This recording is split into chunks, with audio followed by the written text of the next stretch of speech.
Hi there, it's MogadoR Zing. Welcome back to the channel. Are you running out of cents and do not know how to get more? Or do you find it very difficult to find those little paper planes within Upland? Well, I have a few ideas for you. I've already covered this in my previous video about treasure hunting, just that video went on for 33 minutes and I really wanted to do a short video specifically for finding cents because newbies do struggle with this a lot. So anyway, let's start. What are cents? Basically, you need send to visit any property within Upland. The exception being your own property, which you can visit for free without using any send. For example, if I send to my property, I don't need any send for that. But if I visit somebody else's property, I'm gonna have to use one of the cents. I already have 9 cents. So that's number one. Now, why would you need to visit a property? Maybe you're trying to mint an unminted property, which means an unlocked property, which looks gray in color. Not sure if I'll find any of those easily. Let's see. Great. So if I have to buy this property, which is unlocked and it's available, that means nobody is owning it. I cannot just buy it right away. I'll have to first visit any of the owned properties nearby. And once I'm in the range, it'll turn green and that's when I can buy it. So yes, if you need to mint an unminted property, you need to use a cent to visit an owned property nearby. Second, you would also, if you're into treasure hunting, then you already know that the treasure would be hidden in one of the properties, and you'll keep visiting properties one by one until you've finally found it. So every time you visit a property, you'll be using one of the cents, right? Use case number three is meta ventures. So let me see if I can find one of the meta ventures. So yeah, for example, this one. So meta ventures are basically shops where you can buy the NFT items like block explorers or NFL assets. For example, if I want to buy something from this shop, uh, this is the NFLPA legit shop, so I can only get player jerseys, footballs, and caps, etc. So if I have to buy, I have to be there. So first, I'll have to visit this property, and then I own it, and then I enter it. That's the third use case. Number fourth, if you want to travel to another city, for example, I'm in Queens right now, and let's say I want to move to Manhattan. So in that case, what I'll do is I'll go to the train station here. I'll send my Explorer to this train station, and then I'll visit the train terminal and then I'll go to the other city. So that means if you're using a train or a plane to move to another city, yes, you need a cent for that. You have limited cents in Upland. You cannot have more than 11 cents at any point of time unless you're participating in a special tour or challenge by the Upland team, in which case they'll give you some additional cents so that you can participate freely in the challenge and don't have to worry about the cents. Anyway, the point is, even if you end up with 0 cents at any point of time, don't worry about it. There are three things you can do. Number one, wait. If you wait for 24 hours, the Upland team will automatically add 3 cents to your account, which you can use again to visit more properties. And if you're ending up with zero again, just wait for 24 hours and you'll get 3 more cents. Number two that you can do is you can just let your explorer, your block explorer, roam around the city and just hope it comes across any of the cents. For example, I'm here right now and yeah, for example, there's a send here. So had I been very close to it, for example, let's say that the send was somewhere here, so I would have just had to wait for my explorer to reach that place, and then I would have been able to collect this.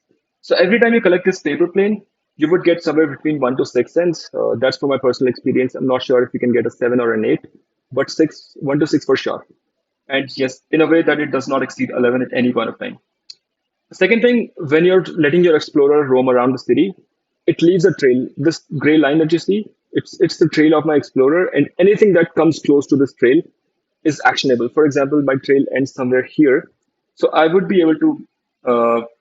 So this is not a good example, but let's say that my trail ended here, then I would have been able to mint these properties or these properties and these properties as well, as long as they were close to my trail. That's number two. Number three, if you own multiple properties in the city, just hop around one city to another until you find a plane which is very close to your property. And the good thing is you can send your Explorer to your own property for free without any send. So it doesn't count and you can do as many times as you want as long as you see a send there. Now back to the bigger question. How exactly do you find sends more conveniently and more efficiently? I do a couple of things. Number one was the trail for sure. Every time I open Upland and if I'm running out of cents, say I have less than 8, in that case, I just look for the trail and see if there's anything to be collected nearby. For example, if there was a plane here, I would have been able to collect it and I would have got more cents. That's number one. Number two, I heavily rely on upexland.me because that's the easiest way for me to find cents. For example, I already have it here. How do you get there? Just type upexland.me, let it load, and then go to find my send. Enter your username. This is my in-game name, so I'm adding that. And this is the city I'm in right now, so I'll just search. So when I search, it gives me a list of all of my properties. So the names you see here, the addresses, those are my properties. And the distance you see here is how far a send is from my property. For example, the nearest one I see is this one, 47 meters away. So now what I'll do is I'll just click it. I've copied the address. I'll go back to Upland. I'll search for the address in the search bar. And I think I have a property here. So all I have to do is I just have to visit my own property, confirm, and then I can just collect it. So I've collected it and I've got 1 cent. So I think I'm now at 10. Yes, so now I have 10 cents. This is number one. Similarly, you can, if you're running very, very low, you can probably do a couple more. For example, try the other one as well and go on and on. That's number two. So for me, it works because I have multiple properties in the city. So I can just search for I can just search for my username and I'll get a big list. So probably these are very easy for me to get. Anything within 100 meters is very easy. You can just move your direction move your explorer in that direction and get it easily. Anything beyond that will be a little tricky. In that case, what I generally recommend is if you do not have enough properties or if your range is very, very large and do not really know where exactly the send could be, you can use any of the executive, chief executive, big guys in the game, uh, use their address and use their username and try to find sends for them. For example, when I was new to Upland, I was in Los Angeles and I really wanted to collect more sends because I was doing treasure hunting, but I didn't have enough properties. So I often used to look for Abdullah 86 SA. He's the richest man, richest person on Upland. His net worth right now is probably 1.8 billion UPEX, which is like 1.8 million dollars in Upland in real money. That's number one. Second, I think his properties, he owns about 14,000, 15,000 properties in Upland. So there's a good chance that whenever I'm searching for one of the properties for his name, I'll find a send nearby. For example, if I look for Los Angeles and Abdullah, yeah. So look at this. I can visit any of these properties and they already have a send on them. Let me show you an example. So another reason why I would always look for Abdullah's properties in that case was because he always sets the lowest rate. So Los Angeles can have a rate somewhere between I think 25 to 125, and he would set the lowest rate every time.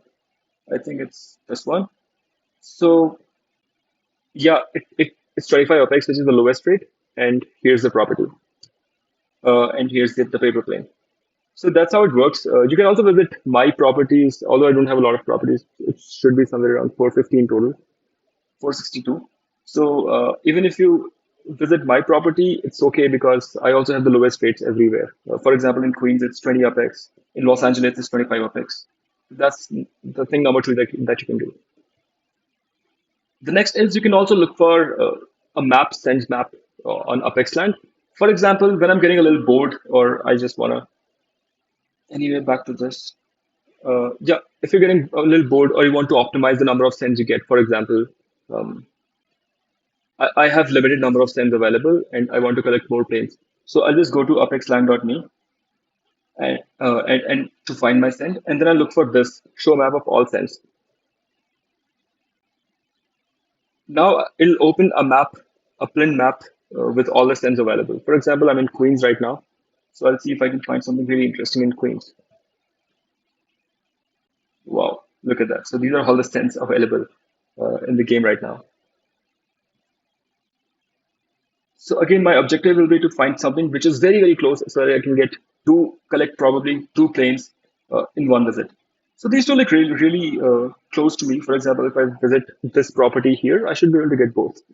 If you want to get the address, just do this. Click this, go to property. All we need is the address. 7123 Mans Street. Okay.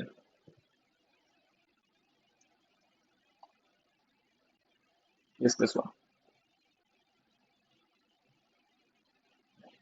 So if I send my explorer to somewhere here, probably this property, I should be able to collect both this one and this one because there's a range within which you can do all the actions. So within one cent, you've got two paper planes and maybe somewhere between 4 to 5 or maybe 6 cents in just one shot. So that's why I use apexland.b to collect multiple cents. I generally do this when I'm out of my cents and I see that everything is beyond 100, meters. Next thing, if you're very, very lazy and do not want to do any of those steps, there is one thing you can do. You can just zoom out of your browser, for example, this one. It's not very user friendly for me because for some reason I see only half this one fourth of the screen. But yeah, all I see now is there is a pen available here. There's one here. So what it does is it zooms out and gives you a larger space to see. Imagine technically you should have seen the map here as well because you see a send here. But all you have to do is maybe I found this send, so I'll just keep zooming in until I get very close to the send. And when I'm very close, I can just do this and find the send. Yep, that's how it works. Lastly, you can collect up to 11 cents at any point of time. That means, say you're at 11 cents and you visit a couple of properties, and now you're at 4 or 5 cents. All you have to do is find more paper planes using any of the methods I've discussed before, and then you'll be good, and you'll have more cents. There is an overall daily limit as well. So, for example, while you were at 11 and then you came back to 0 and then collected more, the overall collection for a day, I think, is 80 cents. So, once you've already collected 80 cents in a day, you cannot collect these paper planes anymore. All you have to do is just wait till midnight GMT time. So, it depends on the country you're in. But I think, for example, in England, it will be midnight. After midnight, you would be able to collect 80, up to 80 cents again for that day. And for some people, you must have noticed that some people are not able to go beyond 8 cents, 9 cents, 10 cents. It gives you an error that you've collected the max number of cents. That's just because of the crazy rule. I think how it works is you can collect up to 8 cents from these paper planes by yourself. And the remaining three are coming from the thing I mentioned earlier. For example, if you wait for 24 hours, you'll automatically get 3 cents, right? So I think that's how it works. So if you've utilized all three of those cents, then your limit will stop at 8. If you haven't yet, so then it will be 8 plus 3. If you used one, it could be 8 plus 2, etc., etc. But anyway, whether it's 8, 9, 10, or 11, it doesn't really matter much. Of course, it gives you a little more flexibility, but I've done city releases with 7 and 6 cents, and I still did very well. So you don't need a lot of cents, you just need a lot of planning. Second thing, even if you're ending up with 0 cents or one cent, just make sure that you're collecting more of these when you have time, uh, and increase the limit again. So that's all for this video. If you still have any questions, you can post them in the comments. I'll be happy to answer them. You can also join my Discord server. The link will be in the description below, and you can probably have a chat there as well. Anyway, thanks for watching. Bye.